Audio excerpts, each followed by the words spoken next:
2024 लोकसभा चुनाव में जहां बीजेपी को बड़ा झटका लगा है, तो वहीं छोटे दल भी इसमें पीछे नहीं रहे हैं। उनकी भी सियासी जमीन खिसकती हुई और सिकुड़ती हुई दिखाई दी है, खास करके बीजेपी के सहयोगी दलों की।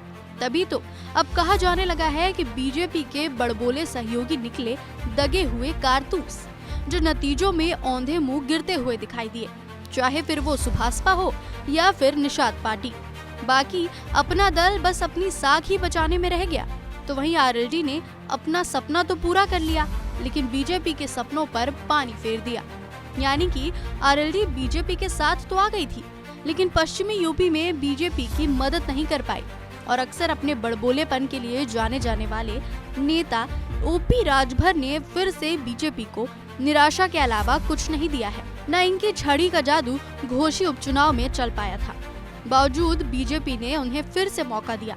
यहाँ तक कि योगी सरकार में ओपी राजभर को मंत्री तक बना दिया और उनके बेटे अरविंद को घोषी से टिकट दिया गया। लेकिन ओपी राजभर हर परीक्षा में फेल साबित हुए, अपने बेटे तक को घोषी सीट से जिता नहीं पाए, जहाँ से वो अखिलेश तक को चैलेंज दे रहे थे। देखिए, अखिलेश जी अपरिपक्व नेता हैं, उनको जानकारी धरातल की तो है नहीं। जब धरातल की जानकारी होती तब वो कहते तो समझ में आता। घोषी में उनसे पूछ लिया जाए कि कौन कौन सी जाति है, तो शायद यादव, मुसलमान और भूमिहार के अलावा, राजपूत के अलावा कुछ नहीं जानते। और कौन कौन सी जाति है?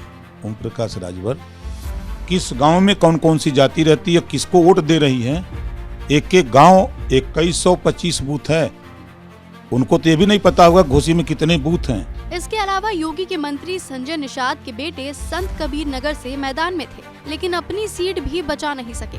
अनुप्रिया पटेल अपनी मिर्जापुर सीट बचाने में ही रह गई और आरएलडी ने पहले ही मंत्री पद लेकर अपना सपना पूरा कर लिया था, ऐसा कहा जा रहा है। लेकिन ऐसा ही हाल यूपी में बाकी छोटे दलों का भी रहा। अखिलेश यादव के साथ गठबंधन में रही पल्लवी पटेल का, स्वामी प्रसाद मौर्य का, केशव देव मौर्य का, कुल मिलाकर सभी छोटे दलों का हाल बेहाल रहा। इस पटकनी के बाद अब किसकी क्या भूमिका रहती है, ये देखना काफी दिलचस्प होगा।